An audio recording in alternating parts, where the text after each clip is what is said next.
Headline এবং banner দেখে আপনারা তো বুঝতে পারছেন যে 23 জানুয়ারি, 23 তারিখ শেখ হাসিনা কি সংবাদ সম্মেলনে যোগ দিবেন কিনা। এই অস্থির পরিস্থিতির মধ্যে এই সরকার এখন শেখ হাসিনা সামনে এলে তারা কি করে আমি সেটা দেখব। শেখ হাসিনা একদিন আসেননি সামনে, তিনি ভার্চুয়ালি দেশের নেতাদের সঙ্গে কথা বলেছেন, জেলা উপজেলার নেতাদের সঙ্গে কথা বলেছেন, তার দল একটা সাংবাদিক সম্মেলন করেছে, তাতেই এই কাণ্ড। এবার তিনি সামনে আসছেন, সরাসরি দেশি বিদেশি সংবাদ প্রতিনিধিদের সরাসরি প্রশ্নের সরাসরি জবাব দেবেন। এইবার সরকার কি করে এইটা আমি দেখার জন্য বসে আছি। এবার আপনারাও দেখতে থাকুন, সেদিনকে পুরো বাংলাদেশ উত্তাল হয়ে যাবে এবং এটা আমি আগাম বলে দিচ্ছি। সাবজেক্ট পাল্টে যাওয়ায় খবরও পাল্টে গেছে।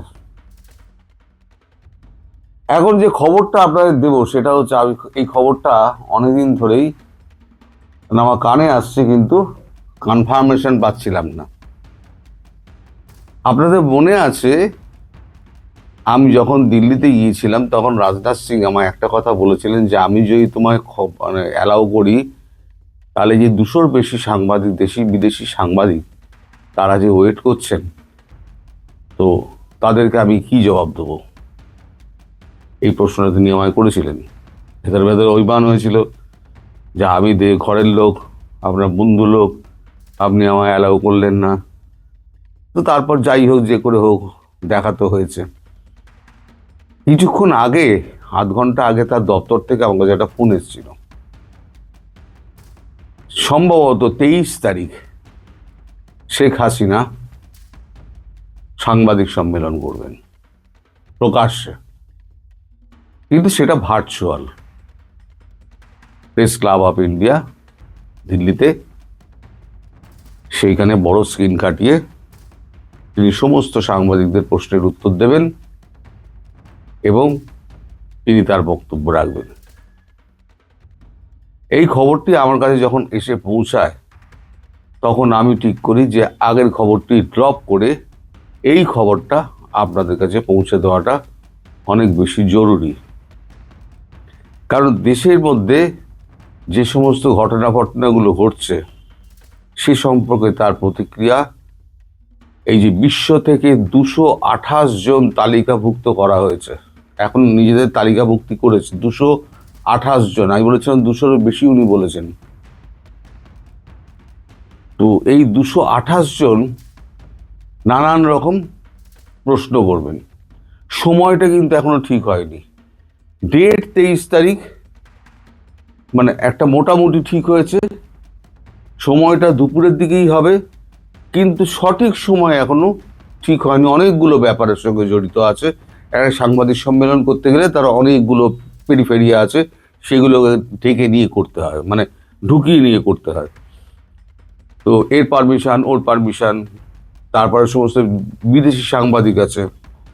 ইতিমধ্যে হয়েছে কি, দেশ বিদেশ থেকে আওয়ামী লীগের সৎ নেতা মন্ত্রীদের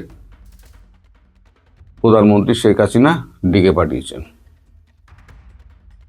তারা সব বিদেশ থেকে আসছেন, দেশ থেকে আসছেন, এসে উপস্থিত হচ্ছেন। কালকের মধ্যে অথবা পরশুর মধ্যে তারা সবাই উপস্থিত হয়ে যাবেন। এখন আমাকে বলা হয়েছে যে যেহেতু আপনি প্রথম এসে অ্যাপ্রোচ করেছিলেন, তাই প্রতিরক্ষা মন্ত্রী বলেছেন আপনি যদি পারেন তাহলে আপনি ওই দিনকে আসবেন। কিন্তু 23 তারিখ, আজকে হচ্ছে 19, কালকে 20। আমাকে পৌঁছতে গেলে আমাকে 23 তারিখ সকালেই রওনা হতে হবে। কিন্তু আমার এখানে যা কাজ আছে সেই সমস্ত কাজকর্ম সেরে আমার 23 তারিখে ওখানে উপস্থিত হওয়াটা একরকম মুশকিলের ওপরে মুশকিল। কোনো মতেই আমি সেখানে পৌঁছাতে পারবো না। হিসেব যা করে দেখলাম, তা ভালো আগে তো খবরটা দিয়ে দিন, আমার দিয়ে দিই। আগে তো আমার পৌঁছানোটার বেশি দরকার নেই, খবরটা আগে দরকার। খবরটা করার জন্য আমি আগে প্রেফারেন্সটা খবরটা দিয়ে দিলাম। তো এখন আপনাদের দীর্ঘদিনের একটা দাবি ছিল প্রধানমন্ত্রী প্রকাশ্যে আসছেন না কেন। আমিও আপনারা বলেছিলাম যে ধীরে ধীরে খোলস মুক্ত হচ্ছে আওয়ামী লীগ। এখন আওয়ামী লীগের নেতারা প্রেস কনফারেন্স করছেন, এরপর খুব শিগগিরই শেখ হাসিনা হয়তো ভার্চুয়ালি নইলে একদম টিভির সামনে বসে তিনি ভাষণ দেবেন। মনে নিশ্চয় থাকতে পারে 2 দিন আগের খবর, 2-3 দিন আগের খবর। এই যে সাংবাদিক সম্মেলন যেটা করা হয়েছিল, নিজম মজুমদার রাজের সাংবাদিক সম্মেলনটা করেছিলেন, সেখানে তারপর আপনার বিদেশ মন্ত্রী যিনি ছিলেন, নামটা আমার মনে থাকে না, তো যাই হোক, সেটা নাকি ফেসবুকে দেওয়া হয়নি। এই নিয়ে নাকি নানান চাপানুতোর সমস্ত কিছু দলের মধ্যে চলছে। আর কলকাতার যে নেতারা রয়েছে নিজেদের মধ্যে খেয়েই একে অপরকে গালাগালি, ও অন্যকে গালাগালি, এই সমস্ত করেই বেড়াচ্ছেন। তার নিজেরা শেষ হয়েছেন, দলটাকেও শেষ করার জন্য তারা উঠে পড়ে লেগেছেন। তো তিনি এখন সমস্ত খবর রাখেন। প্রধানমন্ত্রী ঠিক করেছেন তিনি একদম সৎ, যেমন গতবার একবার যাওয়ার সময় উনি আরাফতকে নিয়ে গেছিলেন, বিদেশ যাওয়ার সময় আরাফতকে নিয়ে গেছিলেন, কোথাও একটা গেছিলেন যেন মনে হয়, আমি খবরটা করেছিলাম, সেখানে আপনাদের মন্ত্রী আরাফত গেছিলেন তার সঙ্গে, বা আরাফতের সঙ্গে কোনো একটা কানেকশন ছিল, আমার মনে পড়ছে না, আমি তাড়াহুড়ো করে বসেছি। তো যখন এই খবরটি যখন ওনার দপ্তর থেকে জানানো হয় যে আপনি পারলে 23 তারিখে আপনি সকালবেলা চলে আসুন, আপনার জন্য উনি একটি সিট বুক করে রেখে দিয়েছেন। তা আমি হ্যাঁ না কিছুই বলিনি, কারণ আমার বাবার সময় ছিল না। আজ 19 তারিখ, তারপরে কি আছে না আছে আমায় দেখতে হবে, দেখে নিয়ে আমার তো বললেই তো আমি চলে যেতে পারবো না। এখানে দিল্লি যাওয়া মানে আমার ওখানে 1-2 দিন থাকতে হবে, তারপরে তো আমার ওখান থেকে ফিরে আসতে হবে, অনেক ঝামেলা আছে। তারপর টিকিটের ঝামেলা, এখন আমার টিকিটের অ্যাভেলেবিলিটি একটুখানি কম আছে। তো এই সমস্ত মিলিয়ে আমার যাওয়া হয়তো অনিশ্চিত আছে, কিন্তু খবরটা আমি পেয়ে যাব। খবর আপনাদের খবর দিয়ে দরকার, খবর আমি আপনাদের দিয়ে দেবো। এদিকে দেশের মধ্যে কি হয়েছে, দেশের মধ্যে আমি বলছিলাম না, দেশের নির্বাচন হওয়া খুব মুশকিল, হবে না। একটা আমি কপি করেছিলাম যে শেখ হাসিনার ব্যাপারে আবার ফিরে আসছে একটু পরে, এটা না বললে আবার ওটা হবে না। আমি একটা খবর করেছিলাম, সেখানে বলেছিলাম যে জামাত বলেছে যে তারেক রহমান প্রধানমন্ত্রী না হয় যে নিরাপত্তা বেষ্টনী পাচ্ছেন, তিনি যে প্রোটোকল পাচ্ছেন, আমরা কেন পাবো না? কারণ 95% কাজ তো আমরা করেছি, 5% কাজ তো এই বিএনপি করেছে। তাহলে তারেক রহমান যদি এই প্রোটোকল পায়, তাহলে আমরা পাবো না কেন? সেই নিয়ে গতকালকে জামাতের একটা প্রতিনিধি দল তারা গিয়ে ডক্টর ইউনূসের উপরে চড়াও হয়ে তারা বলে আগামী 7টা কার্যকরী দিনের মধ্যে যদি তাদের নেতার প্রোটোকলের ব্যবস্থা সরকার না করে, তাহলে কোনোভাবেই তারা এই নির্বাচন হতে দেবে না। ঠেলা বুঝে এবার আমি যেটা বলেছিলাম, যে কোনো কারণে হোক একটা নির্বাচনে একটা ব্যাঘাত ঘটবে, একটা ইস্যু খোঁজা হবে। এখন জামাত জানে যে আমি যাই করি না কেন, যদি এই ফাঁকা মাঠে বিএনপি আর তিনি খেলেন জামাতের আমির, তাহলে তিনি মানে জামাতের আমির 10 গোল খেয়ে যাবেন, কারণ ভোটের শতাংশ তাদের থেকে ভালো কেউ জানে না। এই অবস্থায় এখন ইউনূস পড়েছেন প্যাচে। ইউনূস কি করবেন? এখন কত লোককে কত গার্ড দেবেন? এখন জামাতের আমিরকে গার্ড দিলেই আবার সঙ্গে সঙ্গে যে দ্বিতীয় যে আমির রয়েছে সে এসে বলবে আমি ছোট কি আছে, আমাকেও দিতে হবে। এইভাবে সংখ্যা বাড়তে থাকবে। এটা ইউনূসের পক্ষে একটা ভীষণ জ্বালার ব্যাপার। তো এই নিয়ে একটা ব্যাপার চলছে, মানে গন্ডগোল চলছে। এদিকে খলিলুর রহমান আজকে আবার চীনের সঙ্গে তিনি চীনের রাষ্ট্রদূতের সঙ্গে কথা বলেছেন, সেটা হচ্ছে তিস্তা ব্যারেজকে উন্নয়ন করা নিয়ে। মানে যেটা আমেরিকা বারণ করেছিল সেই দিকে আবার যাচ্ছে, আমেরিকাকে আর উপেক্ষা করছে। এবার ইচ্ছে করে ইউনূস যেমন পায়ে পা দিয়ে ভারতের সঙ্গে ঝগড়া করেছিল, এবার আমেরিকার সঙ্গে ঝগড়া করতে চাইছে যে তুই তো হয়তো স্থান দিবি না, আমায় জায়গা দিবি না, আমায় ত্যায্য করেছিস, আমিও তোকে ত্যায্য করলাম, তোর কোনো কথা শুনবো না। তা এখন আমি মরবো, তারপরে তো আমি শেষ দেখে মরবো, এরকম করে দেশটাকে আমি একদম ধ্বংস করে দিয়ে যাব। তো চায়নাকে আবার ডাকার জন্য খলিলুর রহমানকে পাঠানো হয়েছিল। খলিলুর রহমান আজ সকালবেলা গেছিলেন, 8টা থেকে 8টা 35 অবধি খলিলুর রহমানের সঙ্গে চায়না রাষ্ট্রদূতের সঙ্গে একটা মিটিং হয়েছে। আর এর মধ্যে 14ই জানুয়ারি রাতে গুলশান এলাকায় যখন তারেক রহমান ফিরছিলেন, সেই সময় সমস্ত মানে নিরাপত্তার বেষ্টনী ভেঙে একটা মোটর সাইকেল তার ভেতরে ঢুকে যায়। ভেতরে ঢুকে একটা ওই গাড়ির পাশ দিয়ে যাওয়ার সময় একটা খাম সেটে দিয়ে চলে যায়। এই খামের মধ্যে কি আছে সেটা নিয়ে এখন তারপরে বলেন যে আমাকে খামটা দিন। খামটা নিয়ে তারেক খুলেছে, তার মধ্যে কি লেখা আছে সেটা নিয়ে কিন্তু কৌতূহলের শেষ নেই। অনেকে বলছে, দুর্মুখেরা বলছে, আমি বলছি না, দুর্মুখেরা বলছে সেখানে নাকি সাবধান লেখা আছে।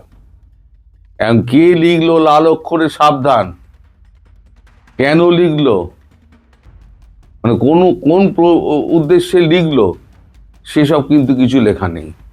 দুর্মুখেরা বলছে, আমি বলিনি, তারা বলছে। এই বিষয়টা নিয়ে আমি প্রশ্নবোধক চিহ্ন দিয়েছি যে উনি কি ফিজিক্যালি যোগ দিচ্ছেন, মানে সশরীরে যোগ দিচ্ছেন কিনা। কারণ হচ্ছে গত 2-3 দিন যাবৎ আপনার একটা টিভি টক শোতে গৌতম লেহেরি, যিনি অতীতে দিল্লি প্রেস ক্লাবের সভাপতি ছিলেন, ওনার একটা কথাকে কোট করে বিভিন্নভাবে ভিডিও করা হচ্ছে যে শেখ হাসিনা আসছে, শেখ হাসিনা এই সেই অনেক কিছু। তো সেই বিষয়টা নিয়ে আমি চিন্তা করলাম যে আমি আমার দর্শক শ্রোতা মণ্ডলী, আমার ভাই বোন যারা আমাকে প্রচণ্ড ভালোবাসে এবং বিশ্বাস করে, তাদেরকে বলি। তো আমি এখন পর্যন্ত যতটুকু খবর নিয়েছি যে হ্যাঁ, জানুয়ারির 23 তারিখে একটা প্রেস কনফারেন্স হওয়ার কথা আছে এবং সেখানে শেখ হাসিনার বক্তব্য দেওয়ার কথা আছে। তবে এখন পর্যন্ত যতটুকু জানা গেছেন, উনি সশরীরে সেখানে হাজির হবেন না। তবে সশরীরে হাজির না হলেও উনি ওনার একটা রেকর্ডকৃত ভাষণ হয়তো সেখানে সাংবাদিকদের সামনে উপস্থাপন করবেন এবং সারা পৃথিবীর যে যেখানে আছেন, আওয়ামী লীগের নেতারা যারা যারা যে যেখানে আছেন, সকলকেই 23 তারিখের ভেতরে দিল্লি প্রেস ক্লাবে পৌঁছার জন্য বলা হয়েছে। প্রায় 350 সিটের ব্যবস্থা করা হয়েছে। সাংবাদিক ছাড়াও আওয়ামী লীগের বিভিন্ন বড় বড় নেতারাও থাকবেন, যারা হয়তো সেদিন সে সাংবাদিকদেরকে বিভিন্ন প্রশ্নের জবাব দেবেন।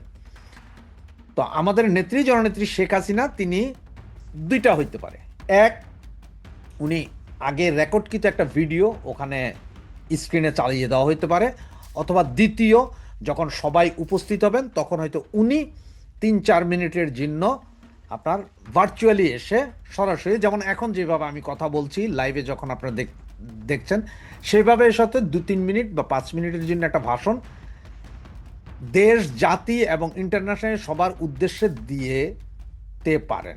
বাকি প্রশ্ন যা থাকবে সেগুলোর প্রশ্নের জবাব আওয়ামী লীগের সিলেক্টেড কিছু নেতা, যাদেরকে নেত্রী সিলেক্ট করেন, ওরাই আসলে ওই প্রশ্নগুলোর জবাব দিবেন।